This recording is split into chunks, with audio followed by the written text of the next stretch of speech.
The smell still lingers in the abandoned boarding house on Willow Creek Road, 3 miles south of what used to be Blackthorn Hollow. Local historians claim it's just rotting wood and decades of neglect, but the few visitors who ventured inside described something else entirely: a sweet, nauseating odor that clings to your clothes long after you leave. In 1854, this same building housed 43 miners during the Montana Gold Rush. By winter's end, 36 had fled the territory, claiming they'd rather starve than eat another meal prepared by the boarding house cook. Official records show 7 men died of various illnesses that year, all married to the same woman within 12 months. What those records don't mention is why the massive iron cooking pot in the kitchen was buried 6 feet underground behind the building, or why Eleanor Caldwell's recipe book disappeared from the county courthouse the same night she vanished.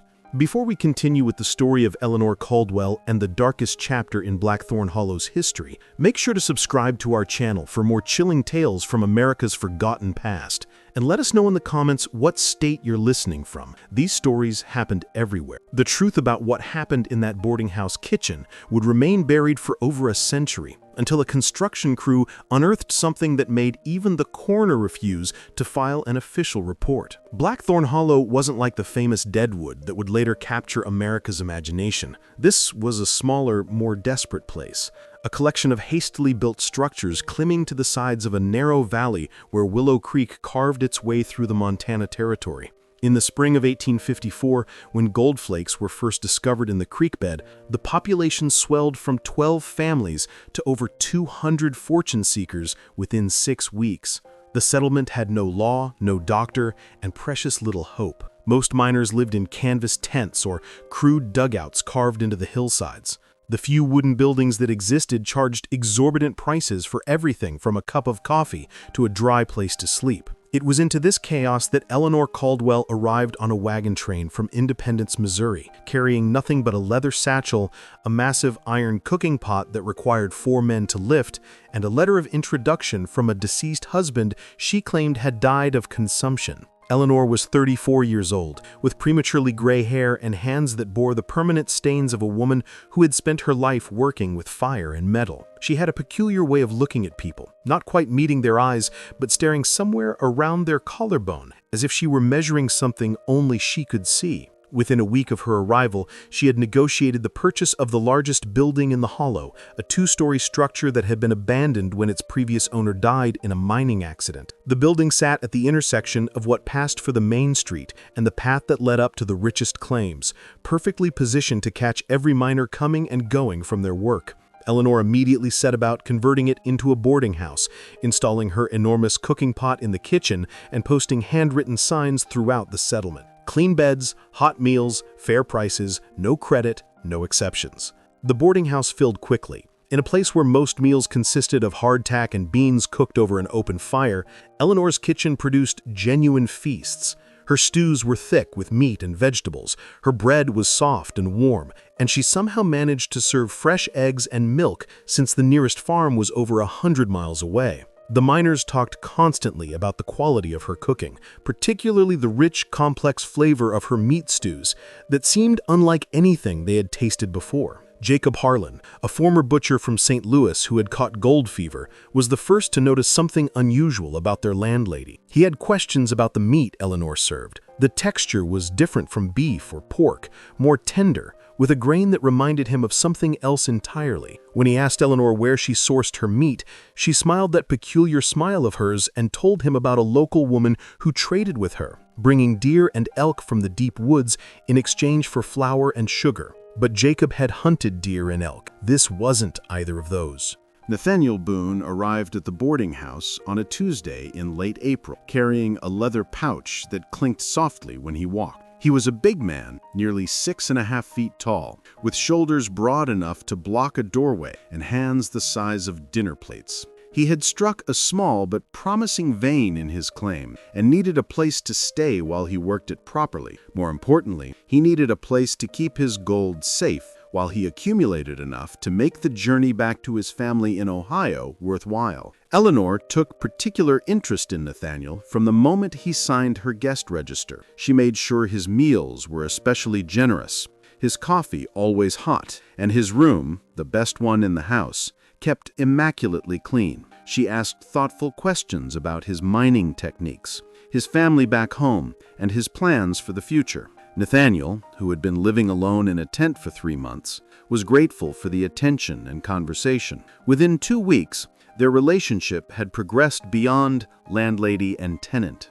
Nathaniel began staying after dinner to help Eleanor with the dishes, and their conversations stretched late into the evening. She was intelligent and well-read, with strong opinions about politics and philosophy that surprised him. She had traveled extensively before coming to Montana territory, she said, and had learned cooking techniques from various immigrant communities throughout the Midwest. The other boarders began to notice the special attention Nathaniel received. His portions at dinner were larger, his coffee stronger, and Eleanor always seemed to have fresh baked goods available whenever he appeared in the kitchen. Some of the men grumbled about favoritism, but most were simply grateful that Eleanor's good mood seemed to improve the quality of everyone's meals. On May 15th, exactly 1 month after Nathaniel's arrival, Eleanor announced to the boarding house that they would be married the following Sunday. The ceremony would be simple, performed by circuit preacher Amos Reed, who passed through the territory every few weeks, and followed by a feast for all the boarders. Nathaniel seemed somewhat overwhelmed by the speed of the courtship, but he was genuinely fond of Eleanor and appreciated her practical approach to their situation. In a place like Blackthorn Hollow, conventional courtship was a luxury few could afford. The wedding feast was memorable for reasons that would only become clear much later. Eleanor served a stew so rich and flavorful that men still talked about it weeks afterwards. The meat was incredibly tender, seasoned with herbs that none of them could identify, and there was enough for everyone to have second and third helpings. Several boarders claimed it was the best meal they had ever eaten, and more than one suggested that Eleanor should write down her recipes before some other boarding house stole her techniques. Nathaniel Boone died on a Wednesday morning in early June, 3 weeks after his wedding. He had complained of stomach pain and fever for 2 days before his condition worsened rapidly. Dr. Caleb Holt, who served 3 mining camps in the area and was known more for his availability than his skill, diagnosed it as dysentery, complicated by exhaustion. It was a common enough cause of death in the mining camps, where sanitation was poor and medical care was virtually non-existent. Eleanor was devastated by her husband's death, or at least appeared to be. She spent 2 days in her room, refusing to cook or speak to anyone. When she finally emerged, she was wearing black clothing that she had somehow acquired, and she moved through the boarding house like a woman carrying the weight of genuine grief. The other boarders did their best to console her, bringing her small gifts and offering to help with the heavier work around the building. Nathaniel's body was buried in the small cemetery that had been established on a hill overlooking the hollow. The service was attended by nearly everyone in the settlement, a testament to how well-liked he had been during his brief time there. Eleanor stood at the graveside, dry-eyed but pale, clutching a handkerchief that never seemed to be used. What none of the mourners knew was that Nathaniel's body was not in the coffin they lowered into the ground. That coffin contained rocks and dirt, while Nathaniel himself had been carefully butchered in Eleanor's kitchen the night after his death. Every usable piece of meat was preserved with salt and stored in the root cellar beneath the boarding house. The massive iron pot had been thoroughly cleaned and seasoned afterward, ready for its next use. The boarding house resumed normal operations within a week of the funeral. Eleanor's cooking was as excellent as ever, though she seemed to favor stews and braised dishes over the roasted meats she had served during Nathaniel's lifetime. The boarders attributed this to her grief. Perhaps preparing roasts reminded her too much of the meals she had shared with her late husband. Friedrich Mueller arrived from Wisconsin in mid-June, drawn by reports of easy gold and steady work. He was a skilled blacksmith who had grown tired of farming and saw an opportunity to make real money providing metalwork services to the mining camp. Unlike Nathaniel, who had been focused on finding gold, Friedrich was interested in building a permanent business in Blackthorn Hollow. He rented space behind the boarding house for his forge and quickly established himself as an essential member of the community. Eleanor's interest in Friedrich seemed natural enough. A blacksmith was exactly the kind of stable, skilled tradesman person that a widow running a business would want to associate with. Friedrich could repair the tools and equipment that kept the boarding house running, and his steady income from metalwork made him a desirable tenant and potential husband. Their courtship followed a pattern similar to her relationship with Nathaniel, but compressed into an even shorter time frame. Eleanor made sure Friedrich's meals were exceptional, that his room was perfectly maintained, and that she was always available to discuss his business plans and dreams for the future. Friedrich, who had been living alone since his wife died in childbirth 2 years earlier, was grateful for Eleanor's attention and impressed by her business acumen. They were married on July 4th in a ceremony that doubled as a holiday celebration for the entire settlement. Eleanor prepared an Independence Day feast that was talked about for months afterward. The centerpiece was a massive stew that seemed to contain every type of meat imaginable, seasoned with spices that created flavors none of the miners had experienced before. The bread was fresher than anything they had tasted since leaving civilization, and there were vegetables that shouldn't have been available in the Montana Territory in July. Friedrich died on July 28th, 3 weeks and 3 days after his wedding. Like Nathaniel, he had complained of stomach problems and fever before his condition deteriorated rapidly. Dr. Holt diagnosed it as a combination of heat exhaustion and food poisoning, suggesting that Friedrich's Germanic constitution wasn't suited to the harsh conditions of the territory. The pattern of Eleanor's grief was identical to what the boarders had observed after Nathaniel's death. 2 days of seclusion, followed by a gradual return to her duties, wearing black clothing and moving with the measured dignity of a woman who had lost everything twice in 3 months. The other residents of the boarding house were genuinely sympathetic. Losing 2 husbands in such a short period seemed like a cruel twist of fate, even in a place where death was a constant presence. Friedrich's funeral was held on a Saturday morning, with his coffin displayed in the boarding house's main room before being carried to the cemetery. Eleanor had prepared his body herself, she explained, as was proper for a wife to do. She had learned the techniques from her grandmother, who had performed the same service for their family in Missouri. The boarders were impressed by her dedication and her knowledge of funeral customs. What they didn't know was that Friedrich, like Nathaniel before him, was not in the coffin they buried. His body had been processed in Eleanor's kitchen with the efficiency of a professional butcher. Every usable portion preserved and stored. The massive iron pot had been used again, seasoned with Friedrich's blood and fat until it developed an even richer patina. By August, a few of the more observant boarders were beginning to notice certain patterns. Eleanor's cooking had become even more exceptional after Friedrich's death, with stews that had layers of flavor that seemed almost impossible to achieve. The meat was consistently tender and well marbled, with a richness that spoke of excellent breeding and careful aging. Yet no one could explain where Eleanor was sourcing such high-quality ingredients in the middle of the Montana Territory. Jacob Harlan, the former butcher, was becoming increasingly suspicious. He had tried to engage Eleanor in conversations about her meat suppliers, but she always deflected his questions with vague answers about trading relationships and seasonal availability. More troubling was his growing certainty that the meat in Eleanor's stews was neither beef, pork, venison, nor any other animal he could identify. Charles Langston came to Blackthorn Hollow in mid-August, fleeing debts and bad decisions in Kansas City. He was a charming man with an easy smile and a gift for making people feel comfortable, skills that served him well in the cramped quarters of the boarding house. Unlike Nathaniel and Friedrich, who had been serious men focused on work and building futures, Charles was entertaining company who could play cards, tell stories, and keep the other boarders laughing during the long evenings. Eleanor's attraction to Charles seemed different from her previous relation, where she had been practical and measured with Nathaniel and Friedrich. She appeared genuinely charmed by Charles's wit and personality. Their courtship was more romantic, with long walks along the creek in the evenings and private conversations that stretched until dawn. The other boarders noticed that Eleanor seemed younger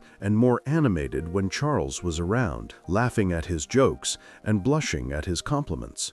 They were married on September 2nd, after a courtship that lasted exactly 2 weeks. The wedding feast featured Eleanor's now famous stew, but this time she had added new ingredients that created an even more complex flavor profile. Several boarders commented that the meat seemed to have multiple textures, as if different cuts from different animals had been combined in a way that complemented each other perfectly. Charles Langston died on September 21st, following the same pattern of stomach illness and fever that had claimed his predecessors. Dr. Holt was beginning to notice the pattern as well, but attributed it to the poor sanitation conditions in the boarding house rather than any more sinister cause. He recommended that Eleanor improve her food storage and preparation methods, suggestions that she accepted graciously while privately dismissing. The fourth marriage followed so quickly that even the most trusting boarders began to murmur about impropriety. Leah O'Connor arrived on October 1st, an Irish immigrant with a strong back and a willingness to work the most dangerous claims in exchange for higher shares of any gold discovered. Eleanor began showing interest in him within days of his arrival, and they were married on October 15th, less than a month after Charles Langston's funeral. Liam's death on November 8th was accompanied by new details that made some boarders uncomfortable. He had been heard arguing with Eleanor the night before he fell ill, though no one could make out the specific words through the thin walls. Jacob Harlan reported that he had seen Eleanor leaving the boarding house very early in the morning, carrying a large bundle wrapped in canvas, returning several hours later without it. More troubling was the discovery that Liam's personal effects, including a substantial amount of gold dust he had accumulated, had disappeared along with his body. When questioned, Eleanor explained that Liam had asked her to forward his belongings to his family in Boston,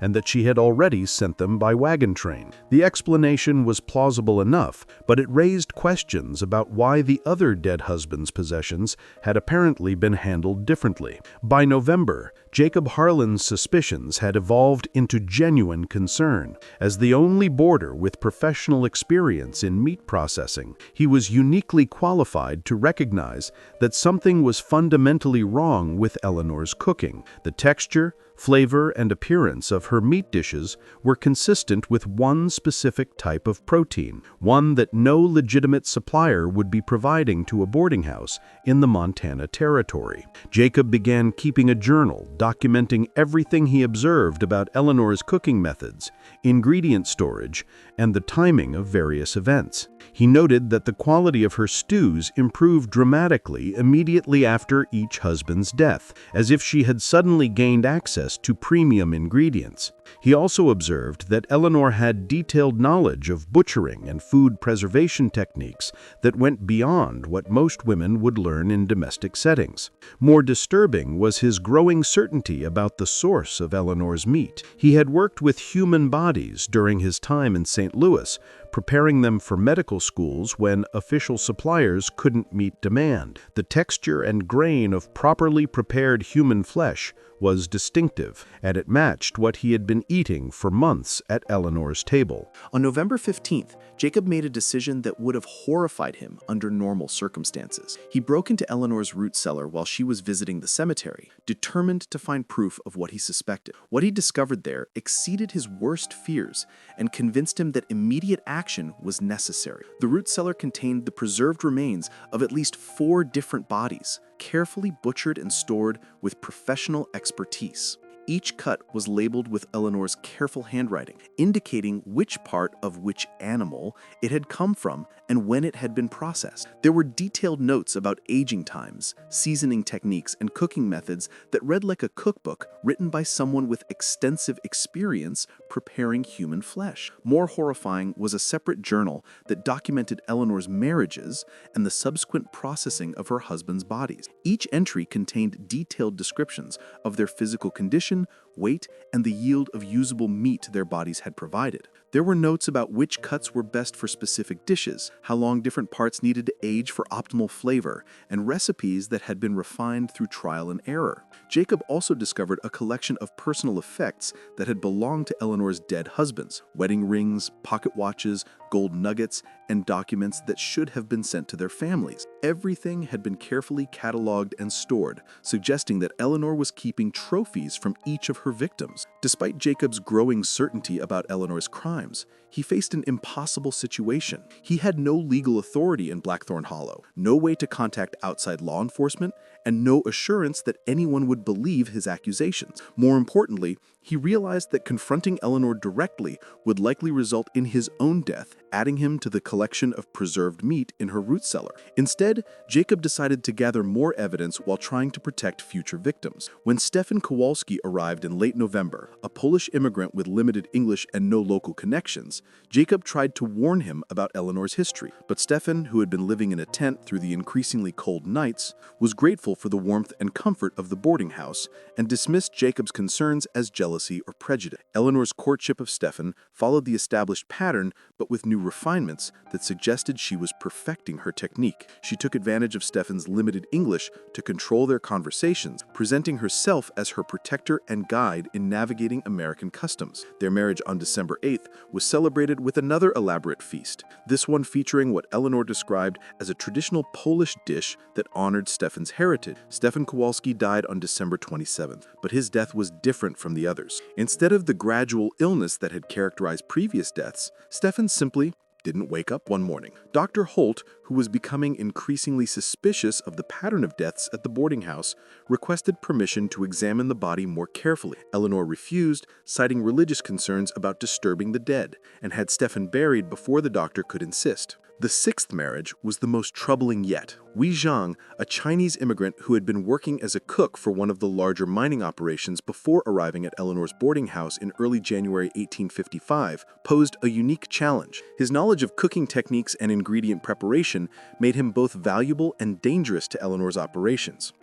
Jacob watched in horror as Eleanor began her familiar courtship pattern with Wei. Knowing that he was witnessing the methodical selection of another victim, he made several attempts to warn Wei, but cultural and language barriers made communication difficult. More frustrating was Wei's obvious admiration for Eleanor's cooking skills and his eagerness to learn her techniques. They were married on January 23rd, and Wei Zhang died on February 14th. His death was particularly suspicious because Wei had been in excellent health and had actually been helping Eleanor with food preparation in the days before his illness began. Jacob realized that Eleanor was becoming bolder and more careless, perhaps confident that no one would challenge her or that she could eliminate any threats to her operation. Just when we thought we'd seen it all, the horror in Blackthorn Hollow intensifies. If this story is giving you chills, share this video with a friend who loves dark mysteries. Hit that like button to support our content, and don't forget to subscribe to never miss stories like this.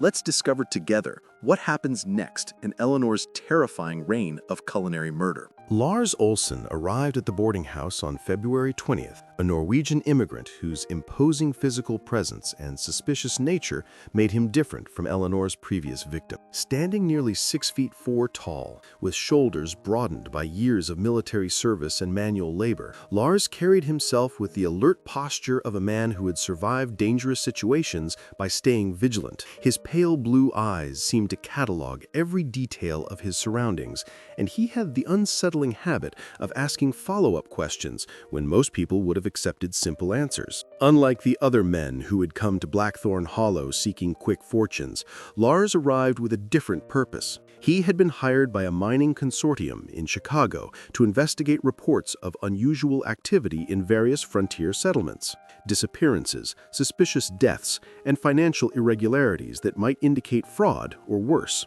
His military background and experience with criminal investigations made him ideally suited for work that required discretion and the ability to operate without official authority. Eleanor's first encounter with Lars was telling in ways that would only become clear later. When he signed the guest register, she studied his handwriting with unusual intensity, noting the precise formation of his letters and the steady hand that suggested both education and self-control. She asked the standard questions about his background and plans, but Lars's answers were vague enough to frustrate her attempts to categorize him as easily as she had his predecessors. More troubling for Eleanor was Lars's immediate interest in the boarding house's history. He asked specific questions about previous tenants, their length of stay, and the circumstances of their departures. When Eleanor tried to deflect these inquiries with general comments about the transient nature of mining communities, Lars pressed for details that revealed an uncomfortable familiarity with investigative techniques. During his first dinner at the boarding house, Lars's reaction to Eleanor's famous stew was markedly different from that of other newcomers. While the other boarders praised the rich flavor and tender meat, Lars ate slowly and thoughtfully, occasionally pausing to examine individual pieces with the attention of someone analyzing rather than simply enjoying his meal. His compliments to Eleanor were polite but restrained, lacking the enthusiasm that usually encouraged her to share details about her cooking methods. Eleanor's approach to Lars was more cautious than with her earlier husbands. She seemed to recognize that he posed a greater threat than the others and adjusted her strategy accordingly. Instead of the rapid courtship that had characterized her previous relationships, she took time to study Lars's habits and weaknesses, looking for the best way to gain his trust and eventually his life. But Lars was also studying Eleanor. His military training had taught him to recognize when someone was evaluating him as a potential target, and he quickly identified the predatory calculation behind Eleanor's seemingly innocent questions about her financial situation, family connections, and future plans. The fact that she was asking these questions at all, rather than simply providing hospitality to a paying customer, raised immediate red flags. Lars began his own investigation within days of his arrival. He made casual inquiries about Eleanor's previous husband, presenting himself as someone interested in the romantic history of the boarding house. The responses he received painted an increasingly disturbing picture of a pattern that seemed too consistent to be coincidental. 7 men in less than a year, all healthy and financially secure when they arrived, all dead within weeks of marrying the landlady. The other boarders' descriptions of the deaths were particularly troubling. Each man had supposedly succumbed to common frontier ailments: dysentery, fever, food poisoning, heat exhaustion. But the symptoms they described didn't quite match Lars's knowledge of these conditions. More suspicious was the rapid progression from mild illness to death, and the fact that Eleanor had handled all the funeral arrangements herself, discouraging outside involvement in the preparation and burial of the bodies.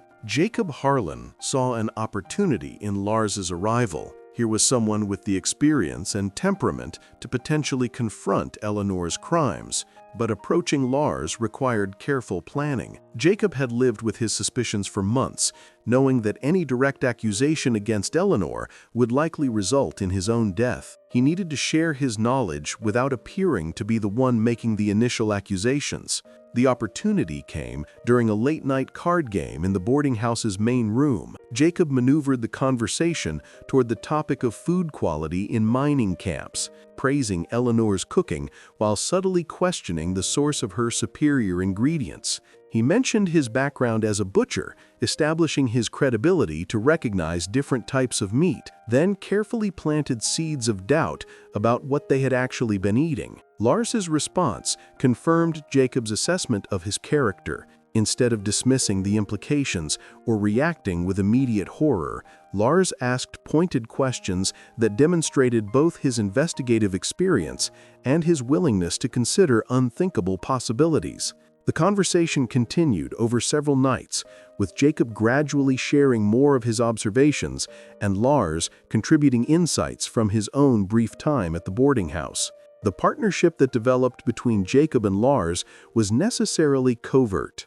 They communicated through seemingly casual interactions, shared information through coded references during group conversations, and coordinated their investigations to avoid arousing Eleanor's suspicions. Both men understood that they were dealing with someone who had successfully killed multiple times and would not hesitate to eliminate any threats to her operation. Lars's investigation of Eleanor's crimes was systematic and thorough. He began by examining the physical layout of the boarding house, noting details that might be relevant to disposing of bodies or concealing evidence.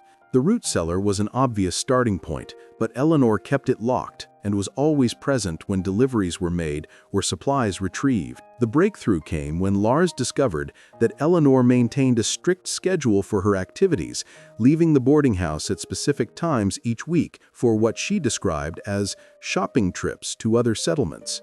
These absences provided opportunities for thorough searches of areas that were normally off-limits, including her private quarters and the locked storage areas. Lars's first exploration of the root cellar exceeded his worst expectations.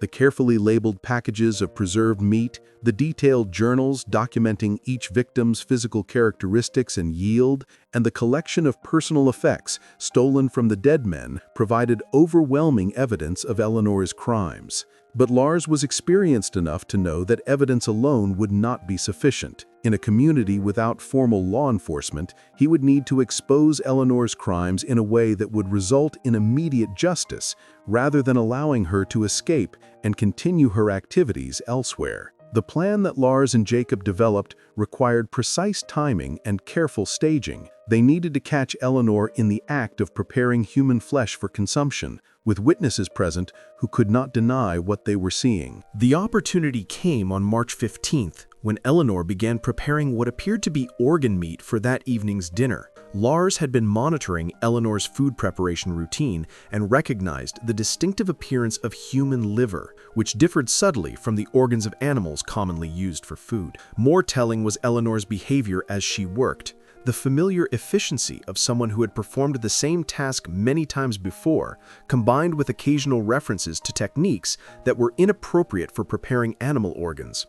Instead of confronting Eleanor immediately, Lars waited until the other boarders had gathered for dinner before revealing what he had discovered. The timing was crucial. The men needed to see the evidence before Eleanor could dispose of it, but the revelation needed to occur when emotions were running high enough to prevent Eleanor from talking her way out of the situation. The scene that followed was chaotic and horrifying. Lars's announcement that Eleanor was preparing human organs for dinner was met with initial disbelief, then growing horror as he presented the evidence he and Jacob had gathered. The men who had been praising Eleanor's cooking for months suddenly understood what they had actually been consuming, and their reactions ranged from violent illness to murderous rage. Eleanor's response to being exposed was chilling in its calmness. She showed no shame or remorse for her crimes, instead explaining her actions with the detached rationality of someone discussing a business decision. The boarding house had been a perfect cover for her activities, she explained, providing both a steady supply of victims and customers who would consume the evidence while paying for the privilege. She had learned, Eleanor continued, that human flesh was not only nutritionally superior to other meat, but also more readily available than traditional livestock in frontier settlements. Her marriages had been business arrangements designed to provide a steady supply of high-quality protein while also acquiring the gold and personal effects of her victims. The elaborate courtships and wedding ceremonies had been necessary theater to maintain her reputation and avoid suspicion. The revelation that followed was even more disturbing. Eleanor produced a journal that documented not just her crimes in Blackthorn Hollow, but a career of similar activities that had begun years earlier in other frontier settlements. She had perfected her techniques through experience, learning how to select victims, avoid suspicion, and maximize the yield from each body. Blackthorn Hollow was simply the latest in a series of locations where she had operated. Eleanor's confession revealed the full scope of her crimes and the calculated nature of her cannibalistic enterprise. She had been operating as a serial killer for over a decade, moving from town to town throughout the frontier territories and leaving a trail of deaths that had been attributed to the harsh conditions of frontier life. Her technique had been refined through experience, and she had developed what amounted to a systematic approach to murder and body disposal. The massive iron cooking pot that had been the centerpiece of her kitchen was revealed to be a carefully designed tool for her crimes. She had commissioned it from a blacksmith in Illinois, specifying dimensions and features that would make it ideal for processing human bodies. The pot size allowed her to cook entire torsos at once, while its heavy construction retained heat efficiently and masked any unusual odor that might attract attention. Eleanor explained her methods with the pride of a craftsman discussing their trade. The pot's design included special drainage features that allowed her to separate rendered fat from cooking meat creating lard that she used for other cooking purposes while ensuring that nothing was wasted. The iron's thickness prevented scorching during the long, slow cooking process that was necessary to properly tenderize human flesh, while the pot's capacity allowed her to prepare enough meat to feed the boarding house for weeks from a single victim. Her knowledge of butchering, food preservation, had been acquired through apprenticeships with legitimate tradesmen, but she had adapted their techniques for her own purposes. She could break down a human body with surgical precision, separating different cuts according to their intended use, and preserving each portion using methods appropriate to its texture and fat content. Her understanding of anatomy allowed her to maximize the yield from each victim, while minimizing the waste that might attract scavengers or create suspicious odors. Eleanor's recipes had been developed through years of experimentation, finding ways to disguise the distinctive flavor of human flesh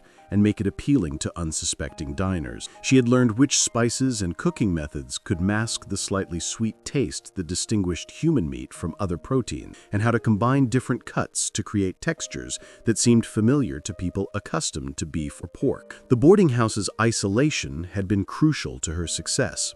The nearest settlement was over a day's ride away, making it unlikely that authorities would investigate deaths thoroughly or quickly. The transient nature of the mining community meant that disappearances were common and rarely questioned, and the harsh conditions of frontier life provided plausible explanations for deaths that might have seemed suspicious in more civilized areas. Eleanor had also benefited from the limited medical knowledge available in frontier communities.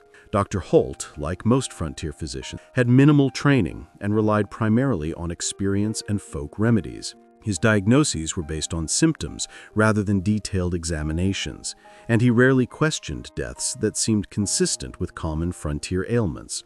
Eleanor had studied these patterns and learned to induce symptoms that would lead to predictable diagnoses. The psychological aspect of Eleanor's crimes was perhaps the most disturbing element of her confession. She described her victims with the clinical detachment of someone evaluating livestock, noting their physical condition, estimated weight, and potential yield of usable meat. Her journals contained detailed profiles of each man's personality, habits, and weaknesses, information she had used to manipulate them into trusting her completely. Eleanor's selection criteria had evolved over time as she gained experience in identifying ideal victims. She preferred men who were physically robust but socially isolated, with substantial financial assets but no strong family connection. These characteristics ensured that her victims would provide maximum benefit while minimizing the risk of outside investigation into their disappearances. The courtship process had been carefully designed to serve multiple purposes.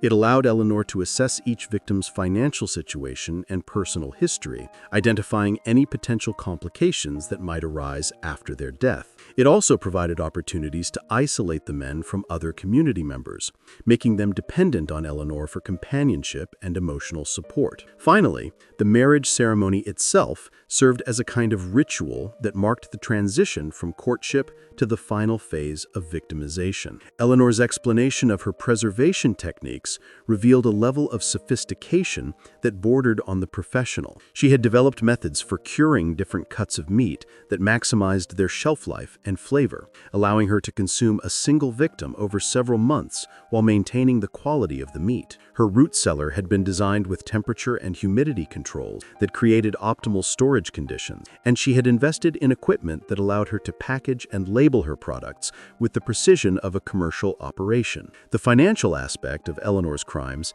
had been equally calculated. In addition to the meat that fed her boarding house customers, she had been profiting from the gold and personal effects stolen from her victims. She had developed relationships with dishonest merchants in distant settlements who had purchased jewelry and precious metals without asking questions about their source. The steady income from these sales had allowed her to maintain the boarding house's operations and fund her movements between different territories. Lars's military experience proved invaluable in documenting the full extent of Eleanor's crimes. He understood the importance of preserving evidence and maintaining clear records that could be used in any future legal proceedings. Working with Jacob, he began a systematic cataloging of everything they had discovered, creating an inventory that would serve as the foundation for prosecution. The physical evidence was overwhelming in both quantity and detail. Eleanor's journals contained not only records of her crimes in Blackthorn Hollow, but detailed accounts of similar activities in at least 6 other frontier settlements over the previous decade. Each entry included the victim's name, physical description, financial assets, and the circumstances of their death, along with technical notes about butchering yields and meat quality. The preserved remains in the root cellar told their own story. Lars's examination revealed that Eleanor had been processing bodies with the efficiency of a professional butcher, utilizing virtually every portion of each victim. The labeling system she had developed indicated not only which victim each package came from, but also the date of processing and the intended use for each cut. More disturbing were the personal effects that Eleanor had kept as trophies. Wedding rings, pocket watches, gold nuggets, and important documents had been carefully preserved and cataloged, creating a macabre museum of her victims' lives. Some items bore inscriptions that revealed heartbreaking details about the men's families and dreams, making their deaths seem even more tragic. Lars also discovered evidence of Eleanor's connections to criminal networks in other territories. Letters and financial records indicated that she had been working with accomplices who helped her establish new identities and operations in different locations. These partnerships suggested that Eleanor's crimes were part of a larger pattern of organized criminal activity that had been operating across the frontier for years. The investigation revealed that Eleanor had been using multiple names and identities, making it difficult to track her movements or connect her to crimes in different locations. She had developed sophisticated methods for creating false documents and establishing credible backgrounds that would satisfy the limited record-keeping systems used in frontier communities. Jacob's expertise as a former butcher proved crucial in understanding the technical aspects of Eleanor's crimes. He was able to explain to the other boarders exactly how human flesh differed from animal meat and why Eleanor's cooking methods had been so effective in disguising what they were actually eating. His testimony would later be essential in convincing skeptical community members that the accusations against Eleanor were based on factual evidence rather than hysteria or prejudice. The psychological impact on the boarding house residents was severe and immediate. Men who had been praising Eleanor's cooking for months suddenly understood that they had been unknowingly participating in cannibalism, and the realization produced reactions ranging from violent illness to complete psychological breakdown. Several boarders required medical attention for symptoms that Dr. Holt attributed to extreme shock and trauma. The community's response to the revelations was complicated by the lack of precedent for dealing with crimes of this magnitude. Blackthorn Hollow had no established legal system, no jail facilities, and no experience with formal criminal proceedings. The residents were forced to create their own methods for investigating the accusations against Eleanor and determining an appropriate response. As word of the accusations against Eleanor spread throughout Blackthorn Hollow, the community's response grew increasingly volatile. Men who had been customers at the boarding house demanded to know exactly what they had been eating, while others refused to believe that such crimes were possible. The lack of formal authority meant that mob justice became a real possibility, with some community members calling for Eleanor's immediate execution without any form of trial. Eleanor herself remained remarkably calm throughout the growing chaos. She continued to operate the boarding house as if nothing had changed, preparing meals and maintaining her normal routines, even as evidence of her crimes was being displayed for increasingly horrified audiences. Her behavior suggested either complete confidence in her ability to escape consequences or a form of psychological detachment that allowed her to ignore the reality of her situation. Lars recognized that the community's emotional state was becoming dangerous for everyone involved. Without careful management, the situation could deteriorate into vigilante violence that might result in additional deaths and would certainly prevent any systematic investigation of Eleanor's crimes. He began organizing the more level-headed community members into a structure that could provide due process while ensuring that justice would be served. The evidence continued to accumulate as more people came forward with observations about Eleanor's behavior that had seemed seemed innocent at the time, but now appeared sinister. Miners reported seeing Eleanor disposing of large bundles in remote locations, while merchants recalled her unusual requests for specific types of equipment and supplies. The pattern that emerged painted a picture of someone who had been methodically planning and executing murders for months. Dr. Holt's involvement in the investigation added medical credibility to the accusations against Eleanor. His examination of the preserved remains confirmed that they were human, and his review of the deaths he had attributed to natural causes revealed suspicious patterns that he had missed at the time. His testimony would be crucial in establishing that Eleanor's victims had been murdered, rather than dying for diseases he had diagnosed. The discovery of Eleanor's correspondence with accomplices in other territories expanded the investigation beyond Blackthorn Hollow. Letters found in her possession indicated that she had been part of a network of criminals operating throughout the frontier, sharing information about potential targets and profitable locations. This revelation suggested that similar crimes might be occurring in other settlements, and that Eleanor's arrest could lead to the exposure of a much larger criminal conspiracy. Eleanor's final attempt to maintain her innocence came in the form of alternative explanations for the evidence against her. She claimed that the preserved meat in her root cellar came from legitimate sources, and that the personal effects belonged to boarders who had left items behind when they departed. Her journals, she insisted, were works of fiction rather than records of actual crimes. These explanations were undermined by the technical expertise that Jacob and Lars brought to analyzing the evidence. Jacob's knowledge of meat processing made it impossible for Eleanor to claim that human flesh was actually animal protein, while Lars's investigative experience allowed him to identify inconsistencies in her alternative narrative. The revelation of Eleanor's crimes created a crisis of trust within Blackthorn Hollow that went far beyond the immediate horror of cannibalism and murder. Community members began questioning everything they thought they knew about their neighbors, wondering who else might be hiding dark secrets behind facades of respectability. The social bonds that held the settlement together were strained to the breaking point as people struggled to process the implications of what had been happening in their midst. The economic impact was immediate and severe. The boarding house had been the center of the community's social and economic life, providing not only meals and lodging, but also serving as a meeting place where business was conducted and information was exchanged. With Eleanor's crimes exposed and the building contaminated by association with cannibalism, the settlement faced the loss of its most important institution. Several families made immediate preparations to leave Blackthorn Hollow, unwilling to remain in a place where such horrors had occurred. The exodus was accelerated by fears that Eleanor might have accomplices who were still operating in the area, or that other criminals might be attracted to a community that had proven vulnerable to such exploitation. The miners who had been customers at the boarding house faced particular psychological trauma. The realization that they had been unknowingly consuming human flesh produced symptoms ranging from persistent nausea to complete inability to eat solid food. Dr. Holt found himself treating patients for conditions he had never encountered before, as grown men struggled with the knowledge that they had been unwilling participants in cannibalism. The investigation also revealed the extent to which Eleanor had manipulated the entire community. Her reputation as an excellent cook and successful businesswoman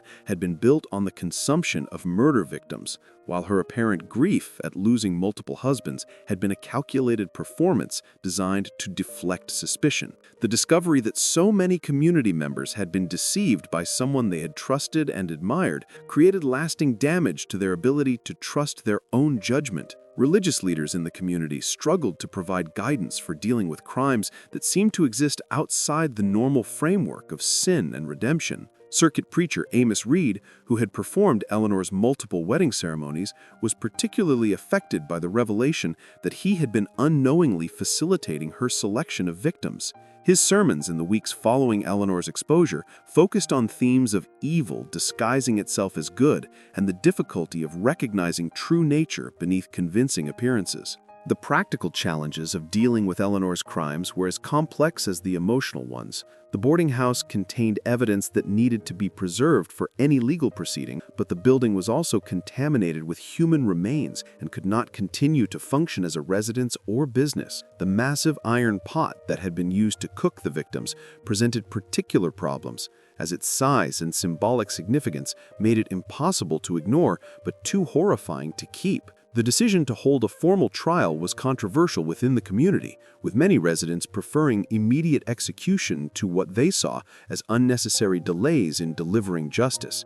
However, Lars's arguments about the importance of establishing precedent and documenting Eleanor's crimes for the protection of other communities eventually prevailed. The trial would also provide an opportunity to expose any accomplices and gather information about criminal networks operating in other territories. Circuit preacher Amos Reed agreed to serve as judge, despite his obvious conflict of interest. As someone who had been manipulated by Eleanor's crimes, his theological training provided some background in moral reasoning and dispute resolution, making him the closest thing to a qualified legal authority available in the settlement. The selection of a jury from adult male community members followed established territorial precedents, though the emotional involvement of potential jurors in the case created obvious challenges for maintaining objectivity. Lars took responsibility for organizing the prosecution's case, drawing on his military and investigative experience to present evidence in a systematic and convincing manner.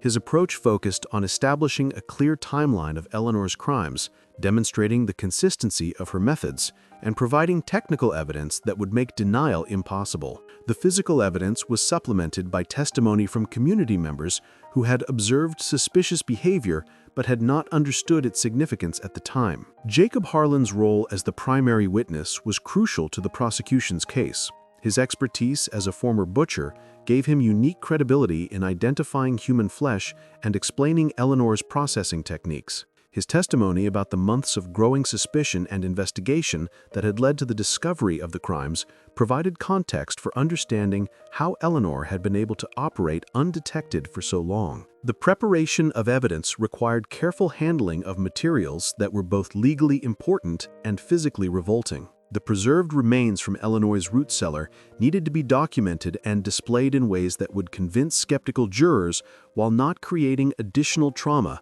for people who were already struggling with the psychological impact of the revelations. Eleanor's own journals provided the most damning evidence against her, but they also created ethical dilemmas about how much detail should be shared with the community. The technical descriptions of butchering techniques and recipes were necessary to establish the scope of her crimes, but they also contained information that could be potentially used by other criminals to commit similar offenses. The defense of Eleanor presented unique challenges, as no one in the community was willing to argue for her innocence in the face of overwhelming evidence. Instead, the focus shifted to questions about her mental state and whether someone capable of such crimes could be held fully responsible for their actions.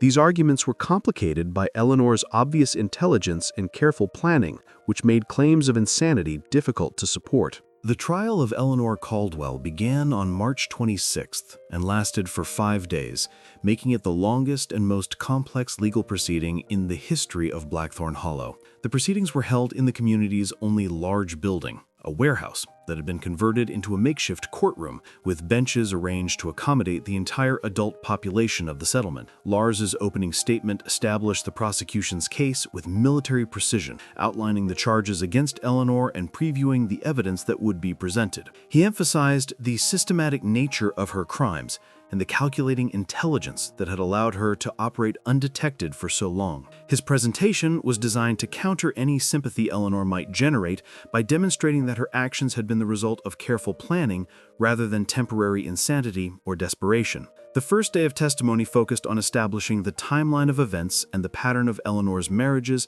and the subsequent deaths of her husbands. Witnesses described the circumstances of each man's arrival at the boarding house, the rapid progression of his courtship and marriage to Eleanor, and the suspicious nature of his death shortly afterward. The consistency of these accounts made it impossible to dismiss the deaths as coincidental. Jacob Harlan's testimony occupied most of the second day and provided the technical foundation for the prosecution's case. He explained his background as a butcher and his growing suspicions about the meat being served at the boarding house. His description of the differences between human and animal flesh was detailed enough to convince even skeptical jurors, while his account of discovering the preserved remains in Eleanor's root cellar provided dramatic evidence of her crimes. The third day featured testimony from other community members who had observed Eleanor's behavior and noticed details that had seemed innocent at the time but now appeared sinister. Dr. Holt described the pattern of deaths he had attributed to natural causes, acknowledging his failure to recognize the suspicious nature of the symptoms and timing. His testimony added medical credibility to the accusations, while also revealing how Eleanor had exploited the limited diagnostic capabilities available in frontier communities. Lars's presentation of Eleanor's journals and other documentary evidence occupied the fourth day of the trial. The detailed records of her crimes, including technical notes about butchering techniques and victim selection criteria, provided overwhelming proof of her guilt, while also revealing the scope of her activities in other territories. The reading of specific entries created visible distress among jurors and spectators, but it was necessary to establish the full extent of her criminal enterprise. Eleanor's decision not to provide any defense testimony was controversial, but ultimately irrelevant given the strength of the evidence against her. Her calm demeanor throughout the proceedings suggested either complete acceptance of her fate or confidence that she could escape consequences even if convicted. She showed no emotional response to the testimony describing her victim's suffering or the impact of her crimes on the community. The prosecution's closing argument emphasized the unprecedented nature of Eleanor's crimes and the need for decisive action to prevent similar incidents in the future. Lars argued that the systematic nature of her murders and the cannibalistic disposal of her victims' bodies represented a form of evil that required the strongest possible response from the community. He also stressed the importance of documenting the case thoroughly to warn other settlements about the possibility of similar crimes. The jury's deliberation lasted less than 2 hours, reflecting the overwhelming nature of the evidence against Eleanor and the community's unanimous revulsion at her crimes.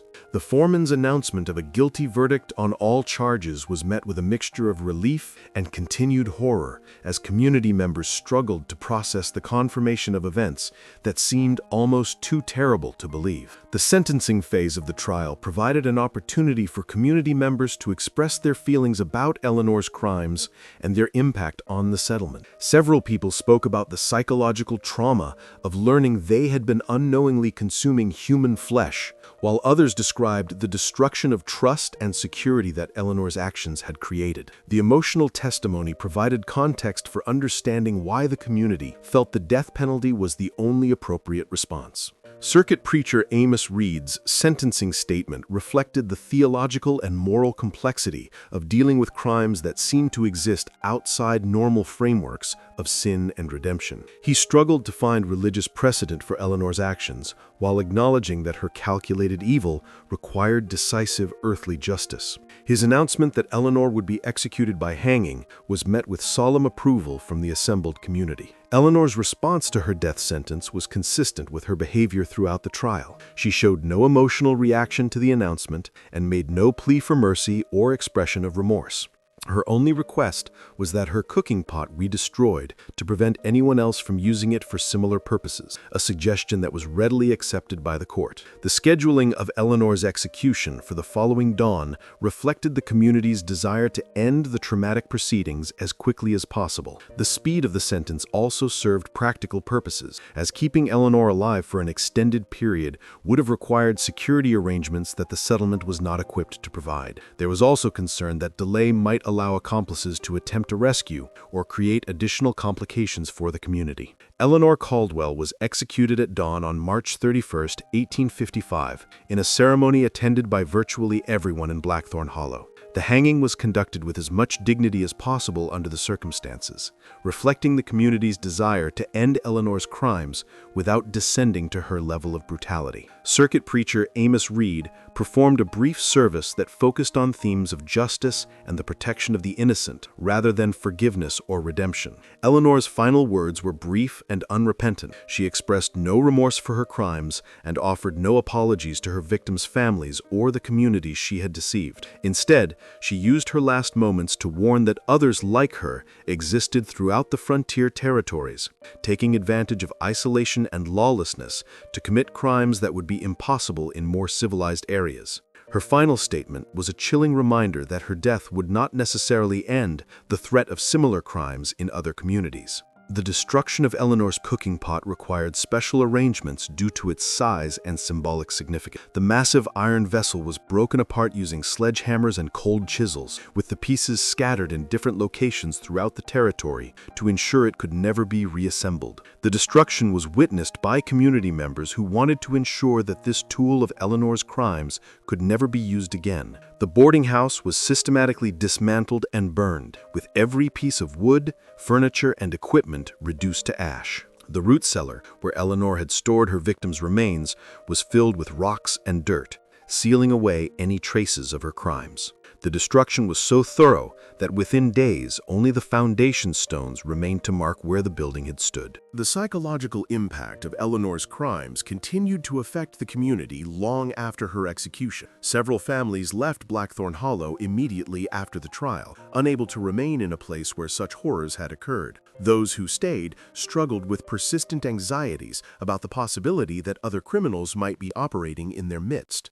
and social relationships were strained by the knowledge that someone they had trusted completely had been capable of such monstrous acts. Dr. Holt filed detailed reports with territorial medical authorities, describing the pattern of deaths he had failed to recognize and the techniques Eleanor had used to avoid detection. His documentation led to new protocols for investigating suspicious deaths in frontier communities and increased training for medical personnel working in isolated areas. His experience also contributed to improved communication systems between settlements that would make it more difficult for criminals like Eleanor to operate undetected. The abandonment of Blackthorn Hollow began within weeks of Eleanor's execution and was completed within 6 months. The discovery of her crimes had destroyed the community's sense of security and trust, making it impossible for people to live and work together normally. The economic disruption caused by the loss of the boarding house and the exodus of families created a downward spiral that made the settlement unsustainable. Jacob Harlan's detailed account of Eleanor's crimes was preserved in territorial archives and became an important resource for law enforcement officials dealing with similar cases. His documentation of the criminal investigation techniques that had exposed Eleanor's activities provided valuable guidance for future criminal investigations in frontier communities. After completing his report, Jacob left for California, where he lived quietly as a farmer until his death in 1889. Lars Olsen parlayed his experience with the Eleanor Caldwell case into a career as a territorial marshal, specializing in investigating suspicious deaths and unusual criminal activity in frontier settlements. His systematic approach to criminal investigation and his understanding of the challenges posed by isolation and limited resources made him particularly effective in environments where traditional law enforcement methods were inadequate. The Eleanor Caldwell case became a cautionary tale that spread throughout the frontier territories, warning communities about the possibility that seemingly respectable citizens might be concealing dark secrets. The story served as a reminder that the isolation and lawlessness of frontier life could enable crimes that would be impossible in more civilized areas, and that vigilance was necessary to protect vulnerable communities from predators. Modern historians and criminologists who have studied the case consider it one of the earliest documented examples of organized serial killing in American history. Eleanor's systematic approach to victim selection, murder, and body disposal demonstrated a level of planning and sophistication that was unusual for the time period. Her ability to operate successfully for over a decade suggests that many similar crimes may have gone undetected in other frontier communities. The psychological profile of Eleanor Caldwell continues to fascinate researchers studying the development of criminal behavior in American history. Her combination of intelligence, careful planning, and complete lack of empathy for her victims represents characteristics that would later be associated with psychopathic personality disorders.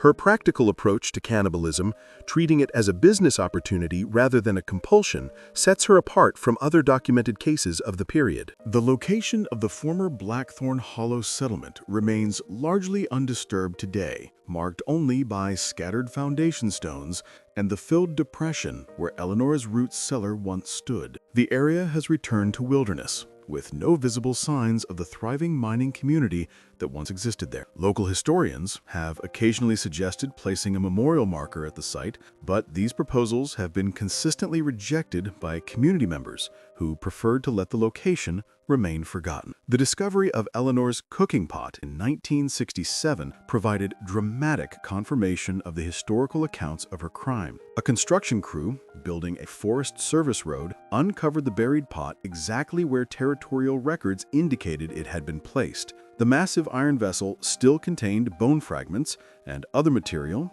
that confirmed its use in Eleanor's cannibalistic activities, even after more than a century underground. The coroner, who examined the contents of the recovered pot, confirmed that the bone fragments were human, but declined to issue an official report about the discovery. The find was considered too disturbing for public discussion, and all records of the recovery were sealed. The pot was reburied in an undisclosed location, ensuring that this artifact of Eleanor's crimes would remain hidden from public view. Researchers who have attempted to locate other sites associated with Eleanor's criminal activity have been frustrated by the limited records available from frontier communities of the 1840s and 1850s. Many settlements from that period have disappeared entirely, taking with them any evidence of crimes that may have occurred there. The possibility that Eleanor's activities were part of a larger network of criminal activity remains tantalizing but unproven. The case continues to influence modern criminal investigations and law enforcement training. Eleanor's techniques for avoiding detection and exploiting the limitations of frontier justice systems provide valuable insights into how criminals adapt to different environments and social conditions. Her case is frequently cited in discussions about the challenges of investigating crimes in isolated communities with limited resources and infrastructure. This mystery shows us how, even in America's earliest days, evil could flourish in the shadows of isolation and desperation. Hidden behind the mask of hospitality and domesticity, Eleanor Caldwell's crimes remind us that the most dangerous predators are often those who appear most trustworthy, and that vigilance is the price of safety in any community. What do you think of this story? Do you believe everything was revealed, or might there be more victims we'll never know about? Leave your comment below. If you enjoyed this tale and want more horror stories like this, subscribe, hit the notification bell, and share with someone who loves mystery. See you in the next video.